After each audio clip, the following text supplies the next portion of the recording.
Chapter 11 में આપણે છઠ્ઠો લેક્ચર જોઈ લઈએ। હવે 11.4 થોડા જે દાખલા બાકી છે અતિવલયના એ પૂરા કરીએ। સૌ પહેલાં શરૂઆત કરી છે દાખલા નંબર 7 થી। પ્રશ્ન 7 થી 15 માટે શું કીધું છે? આપેલી શરતોનું પાલન કરતા હોય એ પ્રમાણે અતિવલયના સમીકરણ આપણે મેળવવાના છે। માહિતી આપી હોય એનો ઉપયોગ કરી અતિવલયના સમીકરણ લાવો। અતિવલયનું સમીકરણ આપણને ખબર જ છે, x² / a² - y² / b² = 1। જો એનો મુખ્ય અક્ષ x અક્ષ હોય તો, અને મુખ્ય અક્ષ જો y અક્ષ હોય તો આપણે y² પ્લસમાં આગળ લેશે અને x² પાછળ માઇનસ હશે। બસ આટલો ફરક હોય છે, બરાબર। તો દાખલા નંબર 7માં આપણને શિરોબિંદુઓ આપ્યા છે અને નાભી આપી છે, બરાબર।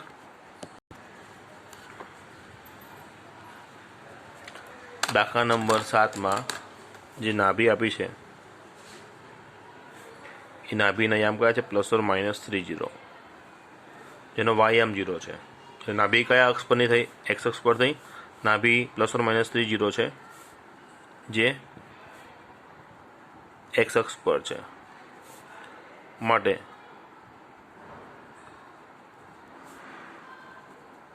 માંગેલ અતિવલયનો મુખ્ય અક્ષ કયો થશે? x અક્ષ થશે। ક્લિયર? અચ્છા, નાભીના યામ ±a0 એની સાથે ±30 ને આપણે સરખાવી દઈએ એટલે a × e = 3। આ એક કિંમત આપણને મળી ગઈ। હવે રકમમાં બીજું આપણને શિરોબિંદુ આપેલા છે।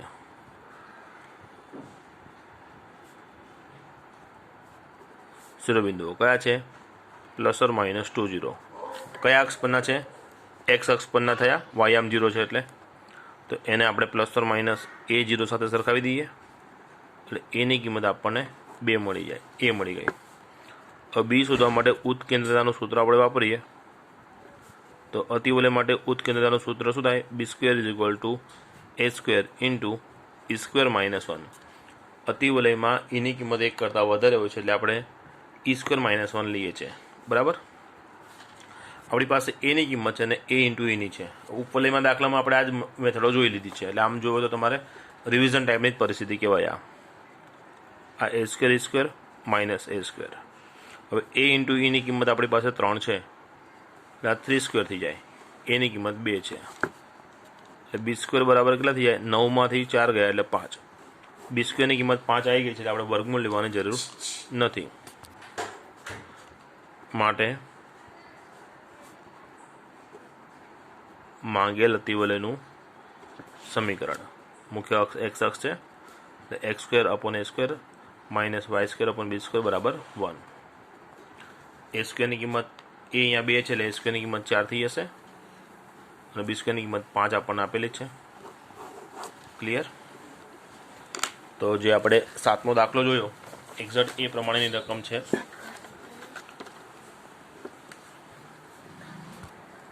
8મો અને 9મો, બરાબર। ખાલી અહીંયા નાભી y અક્ષ પરની છે એટલે મુખ્ય અક્ષ આનો y અક્ષ થવાનો છે, એટલે y અક્ષવાળા આપણે સૂત્ર વાપરવા પડે। ક્લિયર? જેમ કે આ નાભી y અક્ષ પરની છે એટલે 0 ± b સાથે સરખાવશો એટલે b બરાબર તમને 8 મળી જવાના, અને શિરોબિંદુ 0b એટલે b બરાબર 5 મળી ગયા, બરાબર। તો અહીંયા ઉત્કેન્દ્રતાનું સૂત્ર કયું વાપરીશું? a² = b² × e² - 1। જે એક્ઝેક્ટ 7મો દાખલો ગણ્યો એની જ પરિસ્થિતિ આ અંદર ગુણી નાખશો એટલે b² e² - b²। હવે b × eની કિંમત આપણી પાસે 8 છે એટલે 8નો વર્ગ અહીંયા 64, બીની કિંમત 5, 5નો વર્ગ 25 એટલે a² બરાબર 64 ને 25ની બાદ રાખી 5, 2, 3 = 39 એટલે a² 39, b² 25। 8નો જવાબ થઈ ગયો અને એક્ઝેક્ટ એ પ્રમાણે 9મો। 8મો તો ઇનડાયરેક્ટલી તમને અહીંયા ગણીને જ આપી દીધો કહેવાય, બરાબર। એટલે એ પ્રમાણે એક્ઝેક્ટ 9મું કરવાનો છે, એટલે આ બંને તમારે 100 પ્રયત્ન ગણી શકાય। 10મો પ્રશ્ન, નાભી આપી છે અને મુખ્ય અક્ષની લંબાઈ આપી છે, બરાબર। દાખલા નંબર 10માં નાભી આપી છે આપણને ±50, બરાબર, જે x અક્ષ પર છે, માટે x અક્ષ એ અતિવલયનો મુખ્ય અક્ષ થઈ જશે। બરાબર. તો નાભીને આમ જે ±5 છે એને ±A0 સાથે હું સરખાવું તો A × Eની કિંમત મારી પાસે કેટલી આવી ગઈ? 5 આવી ગઈ. ક્લિયર? હવે રકમમાં અનુબદ્ધ અક્ષની લંબાઈ 24 આપેલી છે. અનુબદ્ધ અક્ષની લંબાઈ કેટલી છે? 24. મુખ્ય અક્ષ એક્સ અક્ષ હોય તો અનુબદ્ધ અક્ષ કયો થઈ જાય? વાય અક્ષ થઈ જાય. અને અનુબદ્ધ અક્ષ વાય અક્ષ હોય તેની લંબાઈ કેટલી ગણીએ છીએ આપણે? 2b ગણીએ છીએ. બરાબર. 2b = 24. That means b = 12. એટલે આપણી પાસે b ની કિંમત છે અને a ની કિંમત છે. તો મુખ્ય અક્ષ એક્સ અક્ષ હોય ત્યારે ઉત્કેન્દ્રતાનું સૂત્ર ક્યાંથી સ્ટાર્ટ થાય? b થી સ્ટાર્ટ થાય. b² = a² × 1 - e². b ની કિંમત છે અને a × e ની કિંમત છે. એટલે b = 12 મૂકી દીધા. આ a² ને અંદર ગુણી દઉં છું. આ 144. a² આપણને ખબર નથી. a × e ની કિંમત 5 છે એટલે એનો વર્ગ 25 થઈ જાય. 25 અહીંયા પ્લસ થઈ જાય એટલે a² થઈ ગયા 169. વર્ગમૂળ કાઢવાની જરૂર નથી કારણ કે આપણે અતિવલયનું સમીકરણ જોઈએ છે જેમાં ફક્ત વર્ગની જ આપણે જરૂર પડશે. બરાબર. ને માંગેલ અતિવલયનું સમીકરણ આપણે લખીએ તો x² / a² - y² / b² = 1. a² કેટલા છે? 169 અને b ની કિંમત 12 છે એટલે એનો વર્ગ 144 લખી દેવાય. ક્લિયર? જે માંગેલ અતિવલયનું સમીકરણ છે. આ આપણે 10મો દાખલો જોયો. હવે એના પછી 11મો દાખલો જોઈએ. નાભી આપી છે અને અનુબદ્ધ અક્ષની લંબાઈ આપી છે. આના જેવો જ એક દાખલો થાય. જો નાભી કયા અક્ષ પર છે? વાય અક્ષ પર છે. એટલે આ કોની કિંમત થઈ? BE = 13 થઈ ગયા. હવે વાય અક્ષ પર નાભી હોય તો એનો મુખ્ય અક્ષ થઈ ગયો વાય અક્ષ. તો અનુબદ્ધ અક્ષ કયો થાય? એક્સ અક્ષ થાય. અને એક્સ અક્ષની અનુબદ્ધ અક્ષ તરીકેની લંબાઈ 2a થાય. એટલે 2a 24 તો a કેટલા થઈ ગયા? 12. a છે ને BE છે. આ દાખલામાં શું હતું? b અને a હતું. અહીંયા b હતો અને a હતો. અહીંયા a છે ને b છે. એટલે એક્ઝેક્ટ આ પ્રમાણે આ b² વાળું સૂત્ર વપરાયું. જ્યારે અહીંયા સૂત્ર કયું વપરાશે? a² = b² × 1 - e². બરાબર. a ની કિંમત 12 છે એટલે અહીંયા 144 થઈ જવાના. એક્ઝેક્ટ આના જેવું જ છે. આ b² - e². અહીંયા b 13 છે, અહીંયા a 5 હતા એટલે b². b 13 મૂકીશ એટલે અહીંયા 169 થવાના. 144 સામે b² પ્લસ થઈ જશે. 144 માં 169 પ્લસ કરીશું. 9 ને 4 13, 6 ને 4 10 ને 11 વધી 1 313. b² કેટલા આવ્યા? 313. 313 સેટ નથી થતા. અહીંયા ભૂલ થઈ ગઈ છે. આપણે 1 - e² લખ્યું છે ને, ત્યાં e² - 1 આવે. e² - 1 b² e² - b² આવી પરિસ્થિતિ આવશે. ફરી બતાવું છું. જો આ જ ગણતરી તમને ફરી બતાવી દઉં. ચાલો. a² = b² × e² - 1 b² e² - b². એ કેટલા છે આપણી પાસે? 12 છે એટલે 144 થઈ ગયા. BE આપણી પાસે કેટલા છે? 13 છે. b² આ બાજુ આવશે. 13 ના વર્ગ 169 માંથી 144 બાદ કરીશું એટલે 125. b² = 25 સોરી b² 25 અને a ની કિંમત આપણી પાસે 12 છે. તો અહીંયા અતિવલયનું સમીકરણ થાય y² / b², x² / a² = 1. b² 25 અને a² કેટલા થશે? 144. લો દાખલો હિન્ટ આપવાની જગ્યાએ આખો ગણાઈ પણ ગયો. ક્લિયર? એટલે 11મો દાખલો પણ તમારે આ રીતે ગણી નાખવાનો છે. ચાલો 12મો દાખલો જોઈએ. નાભીના યામ આપ્યા છે અને નાભી લંબની લંબાઈ આપી છે આપણને. બરાબર. દાખલા નંબર 12 જોઈએ.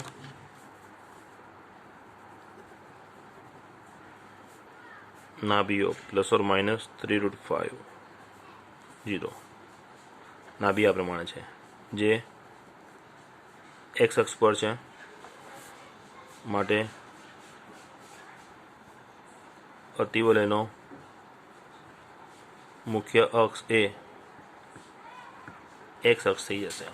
ક્લિયર?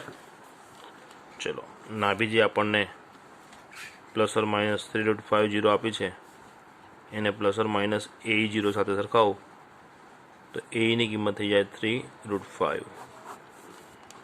હવે ઉપરાંત રકમમાં તમે જુઓ તો આપણને શું આપ્યું છે? નાભી લંબની લંબાઈ.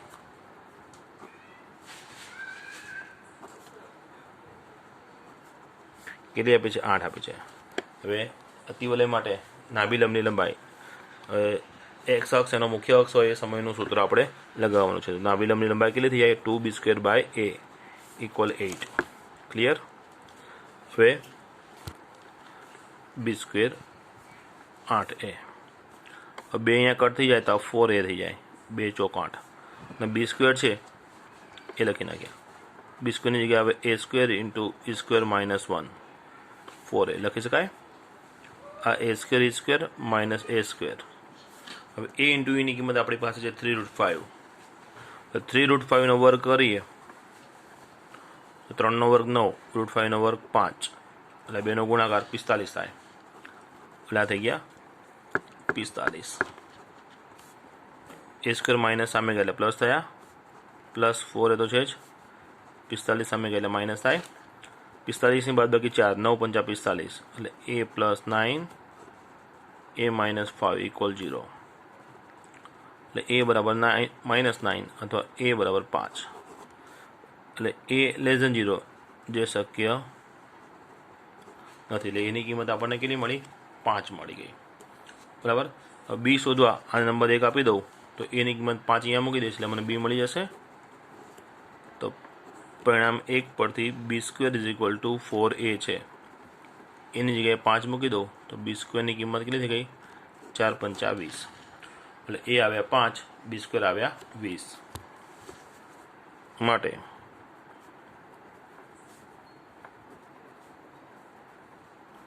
માંગેલ અતિવલયનું સમીકરણ x² / a² - y² / b² = 1. આવેલી કિંમતો આપણે મૂકી દઈએ. a 5 છે અને b² 20 છે. હવે a બરાબર 5 ગણો એટલે આ 25 થઈ જાય. b² 20 છે. બરાબર. આ માંગેલ અતિવલયનું સમીકરણ થઈ ગયું. ક્લિયર? આપણે 12મો દાખલો ગણ્યો. જે 12મો દાખલો ગણ્યો છે એક્ઝેક્ટ એવી જ પરિસ્થિતિ 13મા દાખલામાં છે, એના કરતાં થોડી સરળ છે. નાભી પણ અહીંયા જે છે એક્સ અક્ષ પરની એ જ નાભી અહીંયા આપી છે અને અહીંયા પણ નાભી લંબની લંબાઈ આપી છે, તો અહીંયા પણ નાભી લંબની લંબાઈ. એટલે જે મેથડે 12મો દાખલો ગણાયો એક્ઝેક્ટ એ મેથડે 13મો દાખલો થઈ જશે. ક્લિયર? 14મો દાખલો જોઈએ. શિરોબિંદુ આપણને આપ્યા છે એક્સ અક્ષ પરના અને ઈની કિંમત આપણને આપેલી છે. એટલે એ છે અને ઈ છે. બરાબર. દાખલા નંબર 14.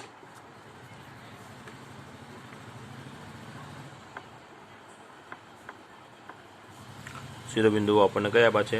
±70 અને ±a0 સાથે સરખાવું તો a બરાબર મને 7 મળે. તથા અહીંયા ઈની કિંમત આપણને કેટલી આપી છે? 4/3 આપેલી છે. બરાબર. હવે અહીંયા જે શિરોબિંદુ આપ્યું છે y0 છે, એટલે એક્સ અક્ષ પરનું શિરોબિંદુ આપ્યું, એટલે આનો મુખ્ય અક્ષ એક્સ અક્ષ છે. બરાબર. અહીં આપેલ શિરોબિંદુ એક્સ અક્ષ પરનું છે, માટે માંગેલ અતિવલયનો મુખ્ય અક્ષ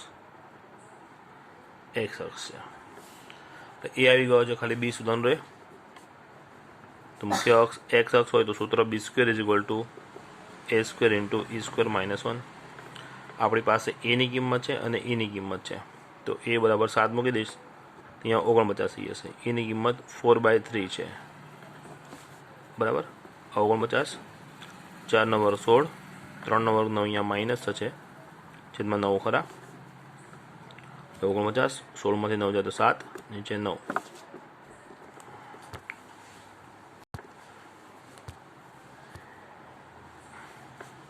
ચલો, તો 49 × 7 343, છેદમાં 9.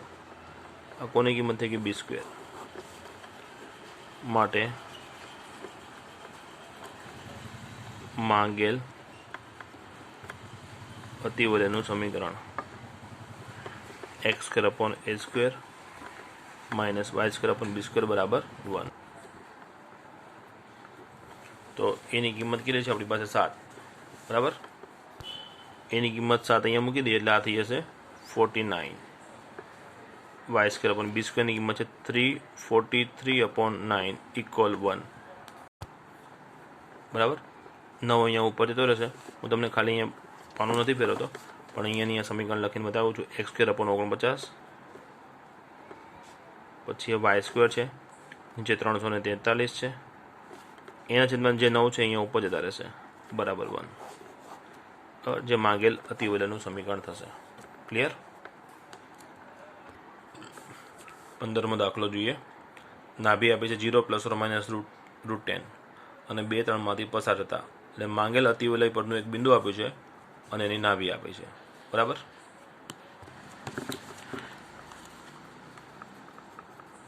પંદરમો દાખલો. નાભી 0 ± √10 આ પ્રમાણે નાભી આપણને આપી છે. એક્સિયામ 0 આપ્યો છે એટલે નાભી y અક્ષ પરની કહેવાય, જે y અક્ષ પર છે, માટે y અક્ષ એ અતિવલયનો મુખ્ય અક્ષ છે. ક્લિયર? તો આ નાભી 0 ± √10 અને 0 ± BE સાથે સરખાઈએ તો BE ઇઝ ઇક્વલ ટુ √10. BEની કિંમત આપણી પાસે આવી ગઈ. હવે અહીંયા અતિવલય પરનું એક બિંદુ આપ્યું છે એટલે આપણે અતિવલયનું સમીકરણ સૌથી પહેલાં ધારી લઈએ. ધારો કે માંગેલ અતિવલયનું સમીકરણ, અહીંયા મુખ્ય અક્ષ y અક્ષ છે એટલે yને આપણે પહેલાં લખવું પડશે. y square upon b square x square upon a square બરાબર 1. જે કયા બિંદુમાંથી પસાર થાય છે? જે 2, 3માંથી પસાર થાય છે. એટલે કે આ બિંદુના યામ અતિવલયના સમીકરણનું સમાધાન કરે. એટલે y યામની જગ્યાએ 3 લખવાના, 3 લખાશે y જગ્યાએ, એટલે થઈ જાય 9 અપોન b સ્ક્વેર. x જગ્યાએ હું 2 મૂકી દઈશ એટલે 4 અપોન a સ્ક્વેર બરાબર 1 થઈ ગયું. હવે મુખ્ય અક્ષ અહીંયા y અક્ષ છે, તો જે ઉત્કેન્દ્રતાનું સૂત્ર a સ્ક્વેર બરાબર હું b square into e square minus 1 એ મેં સૂત્ર અહીંયા એપ્લાય કર્યું. શું કર્યું? તો કે a સ્ક્વેર બરાબર b square into e square minus 1 આ સૂત્રનો ઉપયોગ કર્યો છે. 9 અપોન b સ્ક્વેર અંદર ગુણી દો તો b square e square minus b square બરાબર 1. હવે આપણી પાસે BEની કિંમત √10 છે. નંબર 1 આપી દઉં છું. BEની કિંમત કેટલી છે? √10. 9 upon b square minus 4 upon BEની કિંમત √10 છે એટલે એનો વર્ગ 10 થઈ જાય. હવે લસા લઈએ તો 9ની સાથે 10 ઓછા b સ્ક્વેર માઇનસ 4 સાથે b સ્ક્વેર અને આ b સ્ક્વેર અને 10 માઇનસ b સ્ક્વેર એ બરાબર 1ની સામે ગયા એટલે 90 અંદર ગુણ્યા 9b square minus 4b square તો છે જ, b સ્ક્વેર સામે ગુણો એટલે 10b સ્ક્વેર અને માઇનસ bની 4 ઘાત. સમજો 90 9 ને 4 13b સ્ક્વેર સામે સ્ક્વેર, આ માઇનસ bની 4 ઘાત આ બાજુ લાવો એટલે પ્લસ થઈ જાય. એ 10b સ્ક્વેર આ બાજુ આવશે, ઓલરેડી માઇનસ 13b સ્ક્વેર તો છે જ, બીજા 10 આ બાજુ આવશે એટલે બીજા માઇનસ 10 થયા, આ થયા માઇનસ 23b સ્ક્વેર વત્તા 90 તો છે જ. 90ના અવયવ પાડો જેનો સરવાળો 23 આવવો જોઈએ. 18 × 5 = 90 એટલે b square minus 18 b square minus 5 આવા બે અવયવ પડે એટલે b સ્ક્વેર બરાબર 18 અથવા b સ્ક્વેર બરાબર 5 બે કિંમતો આપણને મળે. બે વિકલ્પ છે, બરાબર. પહેલો વિકલ્પ જો b સ્ક્વેર 18 તો આપણે a સ્ક્વેર શોધવા માટેનું સૂત્ર b square into e square minus 1 વાપરીએ તો આ b square e square minus b square. BEની કિંમત આપણને √10 આપી છે, બરાબર, રકમ જ, અને BE બરાબર 18 તો છે જ, તો 10 ઓછા 18 થયા a સ્ક્વેરની કિંમત જે લેસ ધેન 0 થાય, વર્ગ લેસ ધેન 0